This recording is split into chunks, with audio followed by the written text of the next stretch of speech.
10টা গল্প। কোনো গল্পে খণ্ডিত হাত পিয়ানো বাজাচ্ছে, কোনো গল্পে বিশ্বযুদ্ধের করুণ ভয়াবহতা ফুটে উঠেছে, কোনো গল্পে বীভৎসজনকভাবে আর অন্য কোনো গল্পে রহস্যজনকভাবে মানুষের মৃত্যু ঘটছে। কোনো গল্পে মস্তিষ্কের ধূসর কোষের পূর্ণাঙ্গ ব্যবহার চলছে। আজকে যে বইটা নিয়ে আমরা কথা বলবো তা হলো জাপানের আরো অদ্ভুতের সব গল্প। হ্যালো এভরিওয়ান, কেমন আছেন সবাই? আজকে আমরা যে বইটা নিয়ে আলোচনা করবো তা হচ্ছে জাপানের আরো অদ্ভুতের সব গল্প। এটা হচ্ছে দ্বিতীয় খণ্ড। প্রথম খণ্ড হচ্ছে ওই যে দেখা যাচ্ছে জাপানের অদ্ভুতের সব গল্প। যেহেতু দুইটা খণ্ড, প্রথম যে প্রশ্নটা মাথায় আসে যে প্রথম খণ্ড মানে দ্বিতীয় খণ্ড পড়তে প্রথম খণ্ড অবশ্যই লাগবে কিনা, না প্রথম খণ্ড লাগবেই না। যেহেতু ছোট গল্পর একটা সংকলন বলতে পারেন, প্রথম খণ্ডটা না পড়লে আপনি অনায়াসে দ্বিতীয় খণ্ড পড়তে পারবেন। বাট এদোগাওয়া রামপোর গল্প, সো ডেফিনেটলি প্রথম খণ্ড যদি পড়েন উপভোগ করবেন। প্রথম খণ্ডে টোটাল 9টা ছোট গল্পের স্থান পেয়েছিল। এই বইটাতে 10টা গল্প রয়েছে। তার মধ্যে কিছু ছোট গল্প, কয়েকটা গল্পকে চাইলে নভেলা বলা যেতে পারে। 10টা গল্প নিয়ে আমরা আলোচনা করব ছোট ছোট করে। তার আগে একটু ভিন্ন রকম আলোচনা দিয়ে আজকে আমরা ভিডিওটা শুরু করি। প্রথমে যেটা নিয়ে কথা বলবো সেটা হচ্ছে এদোগাওয়া রামপো। তাকে নিয়ে যদি একটু কথা বলা যেতে পারে। এদোগাওয়া রামপো এটা হচ্ছে একটা ছদ্মনাম। তার প্রকৃত নাম ছিল হিরাইতারো এবং তাকে হনকাকু জনরার জনক বলা হয়। হনকাকু জনরা কি, এটা হচ্ছে আধুনিক জাপানি থ্রিলার জনরা বলতে পারেন। এই আধুনিক জাপানি থ্রিলার জনরাকেই হনকাকু জনরা বলা হয়, যেখানে বুদ্ধিমত্তার প্রয়োগ মানে অ্যাকশনের চেয়ে চিন্তা ভাবনা, জটিল সাইকোলজিক্যাল বিশ্লেষণ বা হচ্ছে বুদ্ধিমত্তার প্রয়োগটাকে বেশি প্রাধান্য দেওয়া হয়। এবং শুধুমাত্র যে তিনি হনকাকু জনরার জনক তা না, বরঞ্চ এদোগাওয়া রামপোর পরবর্তী উত্তরসূরি সবচেয়ে পরিচিত যাকে আমরা চিনি তিনি হচ্ছেন কেইগো হিগাশিনো। এবং কেইগো হিগাশিনোর লেখার ভেতরে এদোগাওয়া রামপোর লেখার বেশ প্রভাব লক্ষণীয়। এখন প্রশ্ন হচ্ছে যে হিরাইতারো তিনি কেন ছদ্মনাম হিসেবে এদোগাওয়া রামপো নামটা বেছে নিলেন? এর কারণ হচ্ছে হিরাইতারো তার লেখার মূল উৎস হিসেবে বা তার লেখার প্রেরণা হিসেবে তিনি এডগার অ্যালান পোকে বেছে নিয়েছিলেন এবং তিনি এডগার অ্যালান পোর বড় একজন ফ্যান ছিলেন। এবং এডগার অ্যালান পো এই নামটাকে জাপানি ভাষায় যেভাবে উচ্চারণ করা হতো সেখান থেকে একটু সরে এসে এডগার অ্যালান পো, সেখান থেকে এদোগাওয়া রামপো নামটা তিনি বেছে নেন। এবং আমার মতে এদোগাওয়া রামপো নামটাই হচ্ছে অনেক বেশি জনপ্রিয় হয়েছে। এর পাশাপাশি এদোগাওয়া রামপোর যে ছোট গল্পগুলোর অনেকগুলো ছোট গল্পে আমরা বেশ নতুন একটা এলিমেন্ট দেখতে পারি। সেটা হরর কোনো এলিমেন্ট না, সেটা কোনো থ্রিলের এলিমেন্টও না, সেটা ডিটেকটিভ এলিমেন্টের সাথেও যায় না। সেই এলিমেন্টটাকে শুধুমাত্র অদ্ভুত নামকরণ করা যেতে পারে। তারই ধারাবাহিকতায় আজকের এই বইটা হচ্ছে জাপানের আরো অদ্ভুতের সব গল্প। তো এবার আসা যাক গল্পের আলোচনায়। প্রথম গল্পটা হচ্ছে ছোট একটা গল্প। গল্পটার নাম হচ্ছে আঙুল। ছোট একটা গল্প, মানে এক পাতার একটা গল্প। তো এক পাতার যেহেতু গল্প, সুতরাং বুঝতেই পারছেন যে ছোট গল্পের মূল এলিমেন্টটা থাকতে হবে। এই গল্পের কাহিনীটা বেশি ইন্টারেস্টিং। সেটা হচ্ছে যে একজন পিয়ানো বাদক কোনো একটা দুর্ঘটনায় তার হাত কেটে যায় এবং গল্পের লাস্টে, যেহেতু বললাম এক পাতার গল্প, মানে এই পৃষ্ঠা পুরা গল্পটা আপনি পড়ে যাবেন, খুবই স্বাভাবিক মনে হবে। আসলে এই পৃষ্ঠা ওই পৃষ্ঠাও না, এক পাতা বলতে 2 পৃষ্ঠা না, 1.5 পৃষ্ঠা বলা যেতে পারে। এবং পুরো গল্পটা আপনার কাছে স্বাভাবিক মনে হবে। লাস্ট প্যারাগ্রাফের লাস্ট লাইনে এসে চমৎকার একটা টুইস্ট রয়েছে। সেই টুইস্টটা অদ্ভুত একটা টুইস্ট এবং কাইন্ড অফ একটু গা শিউরে ওঠার মতো টুইস্ট। এবং এই যে লাস্ট লাইনে এসে পুরা গল্পটার মিনিং পরিবর্তন হয়ে যাচ্ছে, এইটাকেই বোধ হয় পারফেক্ট ছোট গল্প বলে। ওই যে আসে না, শেষ হয়ে হইল না শেষ, এই এলিমেন্টটা চমৎকারভাবে এই গল্পের ভিতরে ছিল। দ্বিতীয় গল্প হচ্ছে দিনলিপি। দিনলিপি গল্পটাকে মোটা দাগে 2টা ভাগে ভাগ করা যেতে পারে। কি কি ভাগে ভাগ করা যেতে পারে? এই গল্পের প্রথম অংশে আমরা একটা রহস্যময় ধাঁধা দেখেছি এবং সেটার সমাধান দেখেছি। এবং গল্পের দ্বিতীয় অংশে এসে এবং বিশেষভাবে গল্পের শেষ অংশে এসে আরেকটা চমৎকার টুইস্ট হয়েছে। এই গল্পটা ছোট গল্পের চেয়ে একটু সামান্য বড়। দিনলিপি গল্পের কাহিনী কি? দিনলিপি গল্পের কাহিনী হচ্ছে উত্তম পুরুষে বর্ণনা করছে একজন ব্যক্তি যে তার ছোট ভাই দুরারোগ্য ব্যাধিতে মারা গিয়েছে এবং তার আগে সে দিনলিপি লিখত এবং সে একটা নারীকে পছন্দ করত এবং সেই নারীকে সে নির্দিষ্ট তারিখ ধরে ধরে হচ্ছে চিঠি লিখত, 9 তারিখে, তারপরে 11 তারিখে। এবং যারা হচ্ছেন রোমান্টিক মুভি টুভি দেখেন, স্পেশালি যারা হচ্ছে যে দেবের মুভি দেখেছেন তারা জানেন যে 9, তারপরে 11 এবং তারপরের সংখ্যাগুলো যদি ওরকম ভাবে সাজাই, 9-এর পরে 11 যদি বলি তাহলে আসলে কি বোঝানো হয় এই গল্পে সেটাই ফুটে উঠেছে। এবং আমরা মোটামুটি প্রেডিক্ট করতে পারছিলাম বা ধরতে পারছিলাম পাঠকের জায়গা থেকে যে আচ্ছা গল্পের যে ধাঁধার কথা বলছে এই ধাঁধাটা আসলে এরকম। তাহলে গল্পটা বিশেষত্ব, গল্পের বিশেষত্বটা কোন জায়গাতে? ওই যে গল্পের লাস্ট প্যারাগ্রাফে গিয়ে চমৎকার টুইস্ট রয়েছে, সামান্য একটা টুইস্ট, বাট পুরো গল্পটাকে মিনিংফুল করে তুলেছে এই লাস্টের টুইস্টটা। এর পরের যে গল্প সেটা হচ্ছে দিবাস্বপ্ন। দিবাস্বপ্ন গল্পটা হচ্ছে প্রকৃতপক্ষে অদ্ভুত একটা গল্প, এবং এখানে দিবাস্বপ্ন গল্পটাতে হরর গল্পের সামান্য কিছু এলিমেন্ট আছে। এই গল্পের মূল কাহিনী হচ্ছে যে একজন না মানে উত্তম পুরুষে বর্ণনা করছে একজন ব্যক্তি হঠাৎ করে দেখে যে সার্কাসের কোন একজন লোক তারস্বরে সবাইকে বলছে যে সে একটা খুন করেছে এবং কিভাবে খুন করেছে সেটা বর্ণনা দিচ্ছে, কিন্তু হাস্যজনকভাবে হলেও কেউ তার কথা বিশ্বাস করছে না, সার্কাসের মানুষ বিশ্বাস করছে না। কিন্তু লেখক এরকম ভাবে বর্ণনা করেছেন যে লেখক বুঝতে পারছেন যে ওই লোকটা যে খুনের বর্ণনা দিচ্ছে এটা আসলে প্রকৃত খুনের বর্ণনা, এবং সে এমন ভাবে বলছে যে মানুষজন সেটা বিশ্বাস করছে না, এমনকি একজন পুলিশও থাকে সেটাও বিশ্বাস করে না। তো এই জায়গা থেকে ছোট্ট একটা গল্প, খুব একটা বড় গল্প না, এবং এটাও হচ্ছে ওই যে 2 পাতার গল্প, বাট ওই চমৎকার একটা হরর টাইপের এলিমেন্ট এই গল্পে ছিল। এর পরের গল্প হচ্ছে ডক্টর মেরার রহস্যময় অপরাধ। এইটা একটু তুলনামূলক বড় গল্প, এইটাকে হচ্ছে চাইলে আপনি নভেলা বলতে পারেন, এবং এই গল্পের যে মূল কথক তাকে হচ্ছে আমরা বলতে পারি, মানে তিনি হচ্ছেন এদোগাওয়া রাম্পো। এই গল্পে উত্তম পুরুষ রূপে যেই চরিত্রটা রয়েছে সেটা হচ্ছে এদোগাওয়া রাম্পো। এখন এই গল্পের কাহিনী কি? এই গল্পের কাহিনী হচ্ছে একজন যুবক এসে এদোগাওয়া রাম্পোর কাছে একটা গল্প বলতে চায়, এবং ওই যুবকের গল্পটাই মূল গল্প। সে হচ্ছে বলে যে সে এমন একটা জায়গাতে থাকে, ওই একটা উপত্যকার ওখানে থাকে, ওই জায়গাতে হচ্ছে একটা মানে উপত্যকায় পরপর 2টা বিল্ডিং একেবারে দেখতে আইডেন্টিক্যাল, এক বিল্ডিং থেকে আরেক বিল্ডিং এর দিকে তাকাইলে মনে হয় যেন আয়নার দিকে তাকিয়ে আছে, এরকম আইডেন্টিক্যাল। এবং ওই বিল্ডিং এর একটা রুম আছে, একটা কক্ষ আছে, যেই কক্ষে যদি কোনো মানুষ যায়, মানুষ বসবাস করে বা ভাড়া নেয়, তাহলে ওই মানুষটা রহস্যজনক ভাবে হচ্ছে মারা যায়। মারা যায় বলতে আত্মহত্যা করে। অদ্ভুত না? এবং আত্মহত্যা শুধুমাত্র ওই পূর্ণিমা রাতেই করে। বেশ একটা অদ্ভুত রহস্য, এবং এই রহস্যের ভেদটা এদোগাওয়া রাম্পো করেনি। ওই যে যুবকটা এই গল্প বলছে সেই যুবকটাই এই অদ্ভুত একটা রহস্যের, এই ভৌতিক একটা রহস্যের সমাধান করেছে। এবং এখানে বেশ ওই যে ন্যাচার্স রিভেঞ্জ যেরকম বলে যে কোনো একটা ব্যক্তি যদি খারাপ কাজ করে তাহলে সেই খারাপ কাজের প্রতিদান সে পাবে, এই ব্যাপারটা এই গল্পের মধ্যে প্রেজেন্ট ছিল।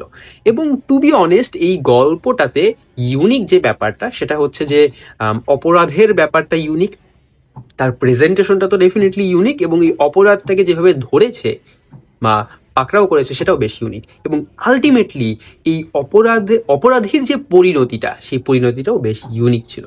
এই দিক থেকে ডক্টর মেরার রহস্যময় অপরাধ গল্পটাও এক অর্থে বেশ রহস্যময় ছিল। এবং টু বি অনেস্ট এই গল্পটা আকার যতটুকু হয়েছে মাত্র হচ্ছে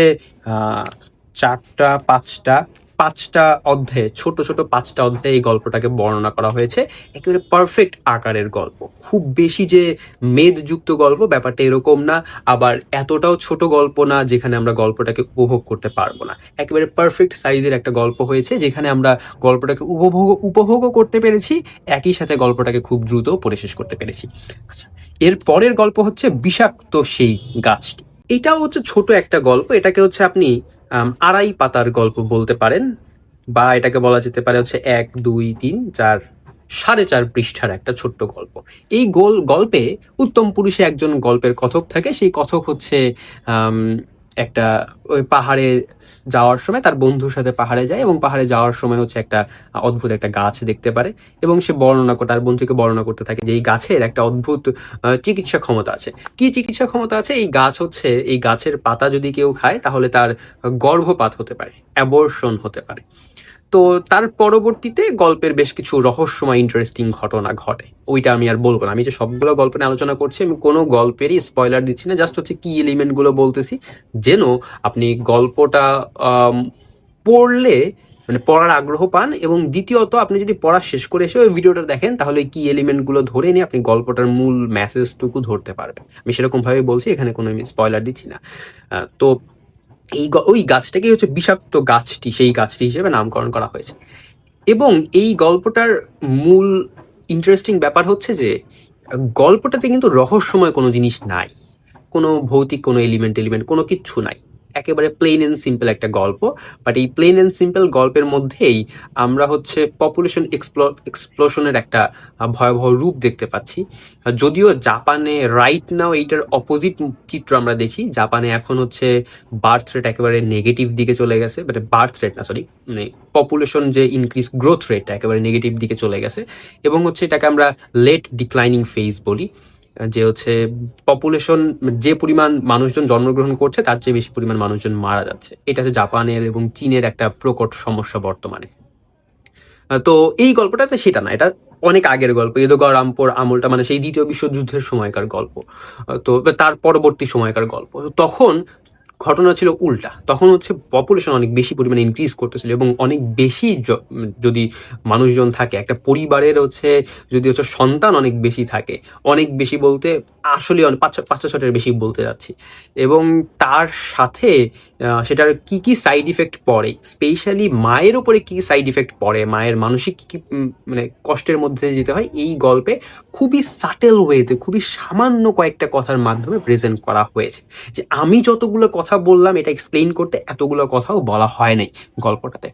এবং ডোন্ট গেট মি রং, আমি হচ্ছে অ্যাবর্শনটাকে জাস্টিফাই করতেছি না, আমাদের দেশে অ্যাবর্শন স্টিল ইলিগাল, বাট এটার বেশ কিছু কারণ থাকে, এবং হচ্ছে একটা সার্টিন টাইম পর্যন্ত এটার একটা লিগ্যালিটি দেওয়া হয়েছে, এবং বেশ কিছু এটা নিয়েও তর্ক বিতর্ক রয়েছে। বাট এই যে জনসংখ্যা বেশি হলে, বা হচ্ছে যখন কোনো একটা পরিবারের সংখ্যা পরিবারের উপার্জনের চেয়েও ছাড়ায় যায়, তখন কি কি ইফেক্ট পড়তে পারে সেটা যেরকম প্রকটভাবে ফুটে উঠেছে, একই রকমভাবে এই সেম জিনিসটাকে ব্যবহার করে নিয়েও কিভাবে হচ্ছে বিবাহ বহির্ভূত সম্পর্ক বেড়ে যেতে পারে, সেই ব্যাপারটা সুন্দর করে খুবই ছোট ছোট কয়েকটা কথার মাধ্যমে এই গল্পটাতে ফুটে উঠেছে। এবং আমার কাছে মনে হয়েছে এই গল্পটা যতটুকু রহস্যময়, তার চেয়েও বেশি হচ্ছে সামাজিক সমস্যাকে সহজভাবে ফুটায় তোলা। অনেক কথাগুলো বললাম, যতগুলো কথা বলেছি এই গল্পটাতে ততগুলো কথাও বর্ণনা করা হয় নাই। আচ্ছা, এরপরে আসতেছি হচ্ছে পরের গল্প, সেটা হচ্ছে মঙ্গল গ্রহের হ্রদ। টু বি অনেস্ট, এই গল্পটা অদ্ভুত, এবং এই গল্পটার ইনার মিনিংটা আমি বুঝতে পারি না। এই গল্পটা আমার আছে ওই বোধগম্যতার মধ্যে হয় নাই। এই গল্পর এটাও হচ্ছে আপনি 2.5 পাতার গল্প বলতে পারেন, এবং ওই যে 4.5 পৃষ্ঠার গল্প। 2.5 পাতা মানে 5 পৃষ্ঠা হওয়া উচিত, বাট হচ্ছে ওই একটা পৃষ্ঠার অর্ধেক হয়েছে। তো এই গল্পের প্রথম 4 পৃষ্ঠা মানে 2 পাতা জুড়ে একটা অদ্ভুত বর্ণনা দেওয়া হয়েছে একটা মঙ্গল গ্রহের মতো। মঙ্গল গ্রহ যদিও বলা হয় নাই সরাসরি, লাস্টের দিকে বলা হয়েছে। ওখানে গিয়ে হচ্ছে একটা অদ্ভুত হ্রদ দেখতে পারে, এবং তার চারপাশে ঘিরে আমাদের যে গল্পের কথক উত্তম পুরুষে বর্ণনা করছে যে গল্প, সে হচ্ছে অদ্ভুতভাবে নৃত্য করা শুরু করে, নাচা শুরু করে, সহজ ভাষায় বলতে গেলে। মিনিং কি আর নো, আমি বুঝতে পারিনি মিনিংটা। এবং গল্পের লাস্ট মোমেন্টে এসে নিয়ে ওই একটা ছোট্ট প্যারাগ্রাফের মধ্যে দিয়ে এক্সপ্লেইন করা হয়েছে যে আসলে এই গল্পটা কিরকম বা কেন এই গল্পটা হয়েছে। এবং টু বি অনেস্ট, ওই অংশটুকু পড়েও আমি আসলে গল্পের মূল মিনিংটা বুঝতে পারি নাই। এখন অর্থ বলতে আসলে মানে এই গল্পের দিয়ে কি বুঝিয়েছে, বেশ কয়েকটা হাইপোথিসিস দাঁড় করিয়েছি। এটাকে আপনি হচ্ছেন মানব মনের দুশ্চিন্তা বা চিন্তাধারার একটা প্রতিফলন, কিন্তু সরাসরি প্রতিফলন না, রূপক অর্থের প্রতিফলন হিসেবে বলতে পারেন। যেই রূপক অর্থের প্রতিফলনটা রূপক হওয়ার কারণে যে অনুভব করছে সে নিজেই ধরতে পারে না। একটু প্যাঁচায় কথাটা বললাম না, আমার কাছে গল্পটা এরকম প্যাঁচানোই মনে হয়েছে। আচ্ছা, এরপরে আসা যাক হচ্ছে পরের গল্পে, ও সেই ছলনা। মাই গড, এই গল্পটা হচ্ছে বেশ ইন্টারেস্টিং, এবং হচ্ছে বেশ মর্মান্তিক একটা গল্প। গল্পের কাহিনী কি? গল্পের শুরুতে হচ্ছে গল্পের যে মূল চরিত্র, সেই মূল চরিত্র বর্ণনা করছিল যে তার ওয়াইফ বা তার স্ত্রী তাকে আর ভালোবাসে না, সে হচ্ছে পরকিয়া করতেছে, বাট শুধুমাত্র সংসারটা টিকে রয়েছে, এবং ওই পুরুষটাই সংসারটা টিকিয়ে রেখেছে তাদের সন্তানদের মুখের দিকে চেয়ে। এবং ওই ব্যক্তিটা আসলে অসুস্থ এবং সে হচ্ছে মানে মারা যাবে খুব শীঘ্রই। এবং সে একটা সময় ছেলেদের সন্তানদের সাথে খেলতে খেলতে একটা মানে লুকোচুরি খেলতে গিয়ে আলমারির ভেতরে একটা বড় একটা বাক্স, ও পুরোনো আমলের আমরা দেখছি না যে লেপ তোষক রাখে যেরকম বড় বাক্সের ভেতরে, সেই বাক্সের ভেতরে লুকায়। এবং এতটুকু শুনে পরিণতি কি হতে পারে আপনাদের মাথায় যেটা আসছে ঠিক সেটাই হয়। এবং এখানে গিয়ে গল্পটার মাঝামাঝি পর্যায়ে এসে আমরা দেখতে পারি যে হচ্ছে এই যে পরিণতি, মর্মান্তিক পরিণতির শুরুটা আমরা দেখতে পারি। তো বাকি গল্পটুকু মোটামুটি আমাদের অ্যাজাম্পশনে গিয়েছিল যে ওসেই মানে তার ওয়াইফ তাকে উদ্ধার করবে কিনা, তো করবে কি করবে না এই রকম একটা প্রশ্নের ভেতর দিয়ে আমাদের বাকি পুরো সময়টুকু যেতে হয়েছে। কিন্তু গল্পের শেষের দিকে আমি ভাবছিলাম যে ভিডিওটা স্টার্ট করে নিই, এবং গল্পের শেষের দিকে এসে নিয়ে আমরা হচ্ছে দেখি যে আসলে আম, পরকীয়ার যে ভয়াবহ রূপটা সেটা আমরা প্রকটভাবে লক্ষ্য করতে পারি।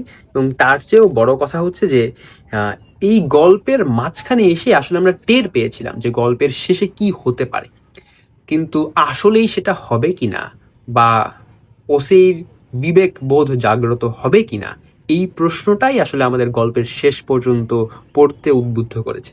আর এখানে আমি নোট করে রেখেছি যে ওসির 4টা অপরাধ ছিল। প্রথম অপরাধ হচ্ছে, আমি জাস্ট হচ্ছে লাইনগুলো বলতেছি যেন স্পয়েল না হয়, সিন্ধুকে চাপা দেওয়া। দ্বিতীয় অপরাধ হচ্ছে অনেক সময় পরেও বোধোদয় না হওয়া, মানে সিন্ধুকটা না খোলা। তৃতীয় অপরাধ হচ্ছে মৃত্যুর পর নাটক করে স্বীকার না করা। এবং চতুর্থ হচ্ছে যে নাম প্রকাশিত হওয়ার পরেও মিথ্যা বলা। গল্পটার মিনিং কি বোঝা গেছে? আমি এমনভাবেই বলার চেষ্টা করেছি যেন হচ্ছে গল্পের মূল মিনিংটা বোঝা না যায়। এই 4টা অপরাধ ও সেই হয়েছে, 4টা ধাপে সে অপরাধ করেছে। এখন এই গল্পটা রহস্যময় গল্প না সরাসরি, কারণ রহস্যটা তো আমরা গল্পের মাঝামাঝি পর্যায়ে টের পেয়ে গিয়েছিলাম। কিন্তু এই গল্পটা একটু মর্মান্তিক বলতে পারেন, অদ্ভুত তো বটেই, বাট গল্পের ওই মর্মান্তিক পয়েন্ট বা মর্মান্তিক অংশটুকুই আমাদের হচ্ছে বেশি তাড়িয়ে বেরিয়েছে। এবং গল্পের মূল ইনার মিনিং বলতে আমরা হচ্ছে পরকীয়ার যে খারাপ পরিণতিটা সেইটা আমরা লক্ষ্য করতে পেরেছি, এবং আমরা দেখতে পেরেছি যে পরকীয়ার কারণে বাহিরে হচ্ছে একটা পাখি বসে আছে। পরকীয়ার কারণে পরকীয়া আক্রান্ত ব্যক্তি বা পরকীয়াগ্রস্ত ব্যক্তি যে কোনো অপরাধও করতে দ্বিধা বোধ করে না, এই ব্যাপারটাই খুব সুন্দর করে ফুটে উঠেছে। আচ্ছা, এর পরের গল্প হচ্ছে এক রাতের ভালোবাসা। এই গল্পটাতে গল্পের একেবারে শুরুতে, এটা একটু গল্প মানে নভেলা বলতে পারেন, এই গল্পের একেবারে শুরুর দিকে হচ্ছে আমরা দ্বিতীয় বিশ্বযুদ্ধের হচ্ছে ভয়ানক পরিণতি আমরা দেখতে পারি। দ্বিতীয় বিশ্বযুদ্ধের সময়ে জাপানের সাধারণ মানুষদের কি কি কষ্টের মধ্যে দিয়ে যেতে হয়েছে সেই রূপটা আমরা মানে খুব ভালো করে দেখতে পেরেছি। এবং মোটামুটি বলা যেতে পারে এই গল্পটা হচ্ছে ওই বিশ্বযুদ্ধের মাঝখানে যে বিশৃঙ্খলতা, সেই বিশৃঙ্খলতার মধ্যেই একটু বিষণ্ণ রকমের সৌন্দর্যতা তুলে ধরা হয়েছে। এবং এই গল্পের যে মূল চরিত্র, যে উত্তম পুরুষের মাধ্যমে গল্পটা বর্ণনা করছে, তার বক্তব্যে আমরা হচ্ছে একটা নিহেলিস্টিক চিন্তা ভাবনা দেখি, এবং দেখি যে একটা মানুষ যদি ক্রমাগত যুদ্ধের মতো ভয়াবহ পরিস্থিতির মধ্য দিয়ে যায়, তাহলে সেই মানুষটা ওই পরিস্থিতির মধ্যেও যুদ্ধের যে বিভৎসতা তার মধ্যেও সৌন্দর্য খুঁজে পেতে পারে। এই ব্যাপারটা গল্পে বেশ প্রকট হয়ে উঠেছে। এবং এর পাশাপাশি গল্পের শেষের দিকে এসে নিয়ে মানে ওই যে মানুষটার কথা বলছি সে হচ্ছে ওই সাইরেন বাজে এক সময়ে, এবং হচ্ছে আমেরিকান বোমারু B-29 বোম ফেলতে আসে টোকিও শহরে, তখন তারা হচ্ছে দ্রুত পালিয়ে গিয়ে শেল্টার নেয়। তো হচ্ছে ওই যে গল্পের মূল যে কথক, সে হচ্ছে শেল্টার নিতে পারে না, তখন সে কাছাকাছি একটা বাড়িতে গিয়ে আশ্রয় নেয়, এবং তার পরবর্তীতে সেখানে বেশ কিছু অদ্ভুত ঘটনা ঘটে। ভৌতিক না, জাস্ট একটা লাইনই বলবো যে মানুষের যে ষড়রিপু, তার কামনা বা কাম যে রিপুটা বলা হয়, সেই রিপুটা প্রবলভাবে এখানে ফুটে উঠেছে। আর কিছু আমি বলবো না।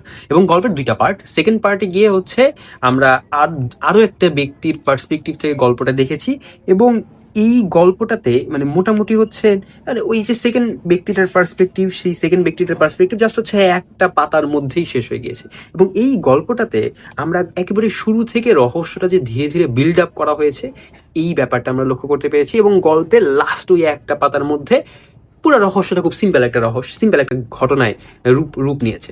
মানে ওই বিল্ড আপটা যতটুকু সময় নিয়ে করা হয়েছে, এক্সিকিউশনটা তার অল্প সময়, অনেক অল্প সময়ের মধ্যে করা হলেও পারফেক্ট ওয়েতে হয়েছে। এবং আমার কাছে যেটা ভালো লেগেছে সেটা হচ্ছে যে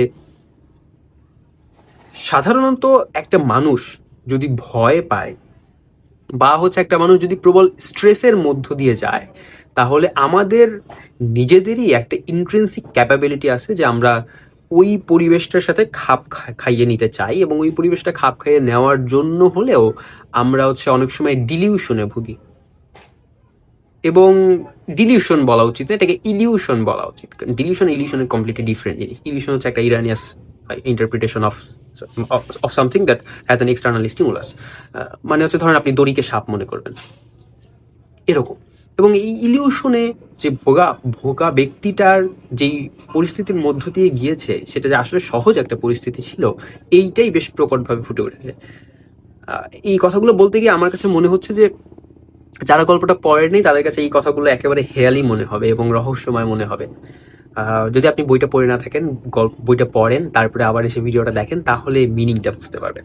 এর পরের গল্প হচ্ছে নাচুনে বামুন। এই গল্পটা আমার হচ্ছে এই বইয়ের আরো একটা পছন্দের গল্প, যেখানে হচ্ছে বিভৎস একটা রূপ আমরা ফুটে উঠতে দেখেছি। নাচুনে বামুন বলতে সার্কাসের কথা বলা হয়েছে। সার্কাসের একটা চরিত্র ছিল রকু, সে হচ্ছে বামন ছোট, এবং ওখানে দেখা গেছে সার্কাসের অন্য সব ব্যক্তিরা তাকে নিয়ে হচ্ছে মানে হাসাহাসি করে এবং তাকে অত্যাচার করে, তার সাথে মারামারি করে, তাকে জোর করে মদ খাওয়ায়। এমন কি হচ্ছে সেই সার্কাসের হচ্ছে যে ওই যে থাকে না সার্কাসে কিছু মেয়েরা থাকে না যে নাচ প্রদর্শন করে, নৃত্য প্রদর্শন করে, কি বলে তাদেরকে, মানে ছলনাময়ী টাইপের আর কি, ছলনাময়ী টাইপের চরিত্র। তো সেই নারী হচ্ছে রঘুর সাথে যেরকম করে, মানে যেরকম আচরণ করে, এই ব্যাপারটা আমরা দেখতে পেরেছি। এবং গল্পের শুরু থেকে রঘুকে আমরা অনেক সহজ সাধারণ এবং ওই হাসি মুখে অত্যাচার সহ্য করে নেওয়ার মতো একজন মানুষকে আমরা দেখেছি। কিন্তু গল্পের লাস্ট মোমেন্টে গিয়ে এমন একটা পরিবর্তন হয়, এমন কিছু ঘটনা ঘটে যার কারণে আমরা দ্বিতীয়বার ভাবতে বাধ্য হই যে যেই মানুষটাকে অত্যাচার করা হচ্ছে, যেই মানুষটা হাসি মুখে অত্যাচার সহ্য করছে, তারও একটা সময় গিয়ে বাঁধ ভেঙে যেতে পারে এবং সেও একটা সময় এমন একটা অপরাধ করে বসতে পারে যে অপরাধটাকে আমরা বিশ্বাসই করব না প্রথমে যে সেই এমন একটা অপরাধ করে বসেছে, বাট প্রকৃতপক্ষে বিভৎস একটা অপরাধ। এই হচ্ছে নাচুনে বামুনের কাহিনী।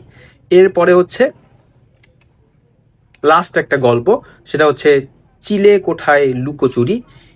এটাই হচ্ছে 10 নম্বর গল্প, এবং এটা আসলে একটা নভেলা বলা যেতে পারে। এটা বেশ বড় একটা গল্প, শুরু হয়েছে 85 পৃষ্ঠায়, শেষ হয়েছে একেবারে বইয়ের লাস্ট পৃষ্ঠায় 112 পৃষ্ঠাতে।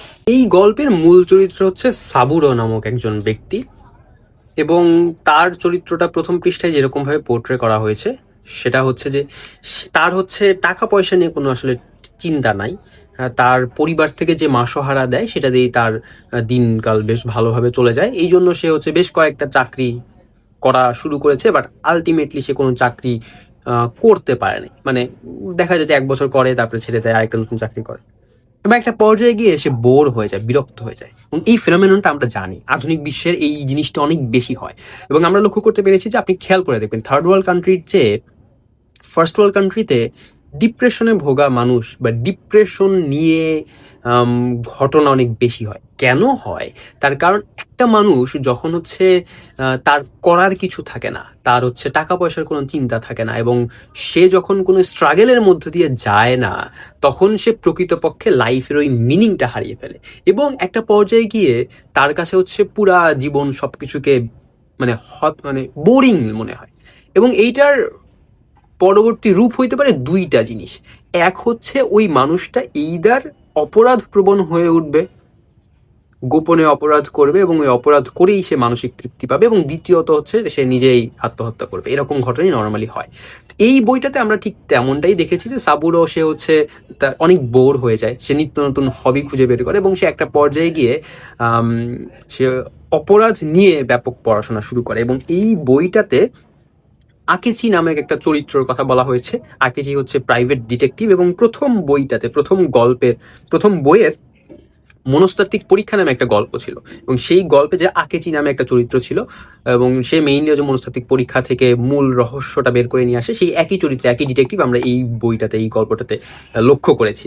এবং ওই আকেচির সাথে যখন তার পরিচয় হয়, আকেচি যখন হচ্ছে তার নিজের ওই ইয়াগুলো বলে, মানে বিভিন্ন গোয়েন্দা গোয়েন্দা রহস্যের গল্পগুলো বলে, তখন হচ্ছে সাবুরও অপরাধ নিয়ে বেশ আগ্রহ হয় এবং সে অপরাধ নিয়ে ব্যাপকভাবে পড়াশোনা শুরু করে এবং সে অপরাধ নিয়ে পড়তে পড়তে তখন তার মনে ইচ্ছা জাগে সে অপরাধ করবে। কিন্তু সে যেহেতু অপরাধ নিয়ে পড়াশোনা করেছে এবং সে জানে যে কোনো অপরাধ এবং অপরাধী আনটাচড অবস্থায় থাকে না, সবসময়ই অপরাধী কোনো না কোনো ভুল করে এবং অপরাধের মূল রহস্যটা উন্মোচিত হয় এবং সে এটা জানে এবং একই সাথে তার মনে একটা ভয় থাকে, ধরা খাওয়ার ভয়। এই জন্য সে হচ্ছে সরাসরি অপরাধ না করলেও সে হচ্ছে মানে এমন কিছু করে যেটা অপরাধের ভাষা বা লয়ের ভাষায় সরাসরি অপরাধের ভেতরে নিয়ে আসা যায় না। এবং এই মোমেন্টটা দিয়ে যখন আমরা পড়তে পড়তে আগাচ্ছি বা আপনি যখন পড়তে পড়তে আগাবেন, তখন আপনি টের পাবেন যে সাবুর একসময় অপরাধ করবে। দেখা যাক কি অপরাধ করে এবং এইটা দিয়েই ধীরে ধীরে আগায়। এবং তার পরবর্তীতে আমরা গল্পের হচ্ছে ওই যে মূল যে নাম চিলেকোঠার রহস্য, ওই চিলেকোঠার রহস্য দেখতে পারি। সে নতুন, এবং তার একটা সাবুরের একটা বৈশিষ্ট্য হচ্ছে সে এক জায়গায় কোনো সময় স্থায়ী থাকে না, সে কন্টিনিউয়াসলি বাসা চেঞ্জ করে। তো নতুন একটা বাসায় গিয়ে সে চিলেকোঠা একটা নতুন রহস্য খুঁজে পায় এবং হচ্ছে চিলেকোঠার ওখান থেকে ওই রহস্য থেকে সে একটা খুন করে। এটা বলে দিলাম কেন, কারণ খুন যে করেছে গল্পের মাঝামাঝি পর্যায়ে এসে নিয়ে আমরা জানতে পেরেছি। এবং আমরা যখন পড়লাম যে সাবুরো খুন করলো, তখন আমাদের মাথায় যে জিনিসটা সবার প্রথমে আসে সেটা হচ্ছে যে তাহলে গল্পের লাস্ট পর্যন্ত সাবুরো কি ধরা খাবে নাকি পার পেয়ে যাবে? কিভাবে ধরা খাবে, কে তাকে ধরবে এবং কোন ক্লুয়ের মাধ্যমে, কোন ব্যাখ্যার মাধ্যমে তাকে ধরবে এবং তার অপরাধকে উন্মোচিত করবে? এই প্রশ্নের উত্তর খোঁজার জন্য আমরা হচ্ছে গল্পের একেবারে শেষ পর্যন্ত পড়ে গিয়েছি। এবং লাস্টে হচ্ছে আকেচি একেবারে খুবই সামান্য একটা ক্লু থেকে পুরা গল্পটার রহস্য ধরে ফেলেছে, রহস্য উন্মোচিত করেছে। এবং তার সাথেই গল্পের শেষ মোমেন্টে বলা ছিল যে সাবুরো জানতো যে কোনো অপরাধ লুকিয়ে থাকে না, সত্য কোনো সময় চাপা থাকে না, এবং সে মনে করেছিল সে একটা পারফেক্ট ক্রাইম করেছে, কিন্তু প্রকৃতপক্ষে কোনো ক্রাইমই পারফেক্ট হয় না। এবং এর মাধ্যমেই আমাদের এই বইয়ের সবগুলো গল্প শেষ হয়ে যায়। চমৎকার ছিল বইটা, বেশ এনজয়েবল ছিল। এবার আসা যাক হচ্ছে বইয়ের টেকনিক্যাল ব্যাপারে। প্রথম বইটা অলরেডি পড়ে গিয়েছে। এই প্রথম বইটা হচ্ছে অনুবাদ করেছেন লুৎফুল কায়সার এবং অনির্বাণ ভট্টাচার্য, চমৎকার অনুবাদ করেছেন, তাদের অনুবাদ বেশ ভালো হয়েছে। দ্বিতীয় বইটা তারা অনুবাদ করে নাই, দ্বিতীয় বইটা অনুবাদ করেছেন ইমরান চৌধুরীর অনুবাদ আমি এর আগে পড়ি নাই, এটাই আমার তার পড়া প্রথম অনুবাদ।